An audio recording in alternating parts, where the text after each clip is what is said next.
Devil's கிச்சன்னு சொல்லக்கூடிய இந்த Guna cave 1992க்கு அப்புறம் இப்போ மறுபடியும் ரொம்ப ஃபேமஸாக பேசப்படுது.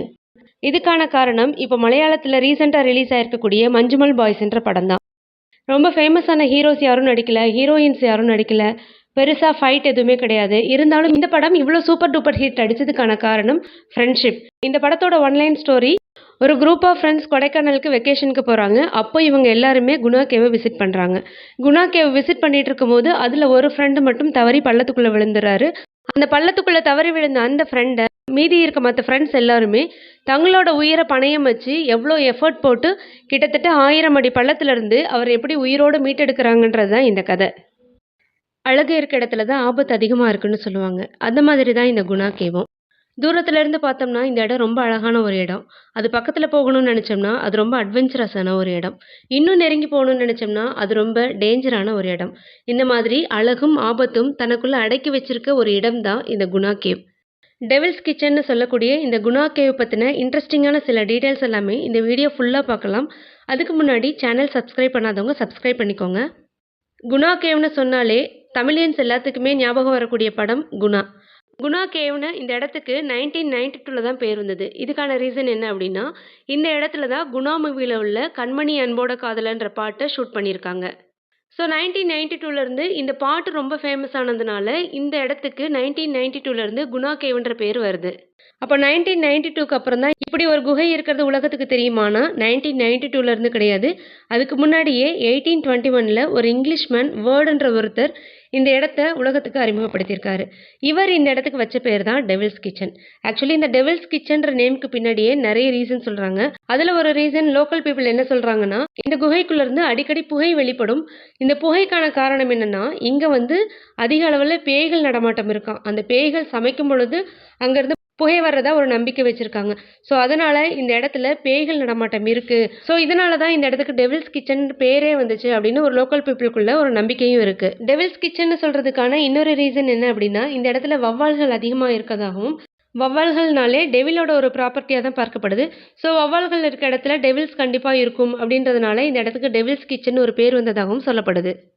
அப்போ 1821க்கு அப்புறம் தான் இந்த டெவில்ஸ் கிச்சன் உலகத்துக்கு அறிமுகப்படுத்தப்பட்டுச்சானா அதுவும் கிடையாது. இந்த விஷயத்தை இன்னொரு விஷயத்தோட கனெக்ட் பண்ணி சொல்லலாம். ஃபார் எக்ஸாம்பிள், இலங்கையில் சிகிரியா கோட்டைன்னு ஒரு இடம் இருக்குது. இந்த இடத்துக்கு ராவணன் கோட்டைன்னு இன்னொரு பேரும் இருக்குது. இந்த இடத்த ஜானத்தன்ற ஒரு இங்கிலீஷ்மேன் தான் 6000 அடி உயரத்தில் ஒரு கோட்டை கட்டப்பட்டிருக்குன்னு உலகத்துக்கு அறிமுகப்படுத்திருக்காரு. அப்போ இவர் கண்டுபிடிச்சதுக்கு அப்புறம் தான் அந்த இடத்துல மக்கள் நடமாட்டம் இருக்கானா அப்படி கிடையாது. ஆல்ரெடி அந்த இடத்துல மக்கள் வாழ்ந்து கோட்டையே கட்டி வச்சுருந்துருக்காங்க. அதை எதேர்ச்சியாக ஒரு நாள் இவர் கண்டுபிடிச்சிருக்காரு. அதே மாதிரி தான் நம்ம கொடைக்கானல்லையும் ஏற்கனவே பூர்வ பழங்குடி மக்கள் வாழ்ந்துட்டு தான் இருந்திருக்காங்க. அவங்க வாழ்ந்துட்டு இருக்காங்கன்ற விஷயத்தை தான் இவர் உலகத்துக்கு அறிமுகப்படுத்தியிருக்காரு. நமக்கு என்ன சொல்லப்பட்டிருக்கு, நம்மளோட ஹிஸ்ட்ரியில் நம்ம என்ன படிச்சுட்டு வந்திருக்கோம் அப்படின்னா, ஆங்கிலேயன்ஸ் இந்த கொடைக்கானல் ஹில்ஸில் காஃபி கல்டிவேஷனுக்கு யூஸ் பண்ணியிருக்காங்க.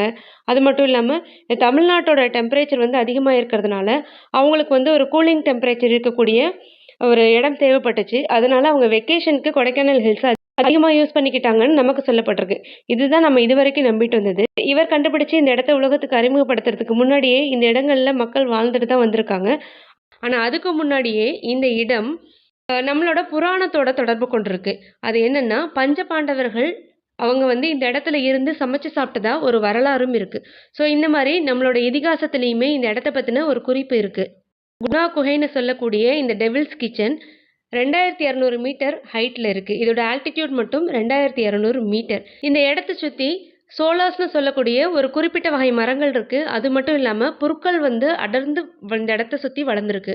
இந்த இடத்துக்கு போகும்போதே பெரிய பெரிய வேர்கள்லாம் நம்மளால் பார்க்க முடியும். அந்த வேர்கள் எல்லாமே பார்க்குறதுக்கு ரொம்ப மிஸ்டீரியஸாக இருக்க மாதிரி தான் இருக்கும். இந்த இடம் ஏன் இவ்வளோ டேஞ்சரஸான இடமா இருக்குன்னா, இந்த இடத்துல மொத்தம் 3 ராக்ஸ் இருக்குது. இதில் 2 ராக்ஸ் செங்குத்தாக இருக்கும். 3வது ராக் கொஞ்சம் சரிவாக இருக்கும்.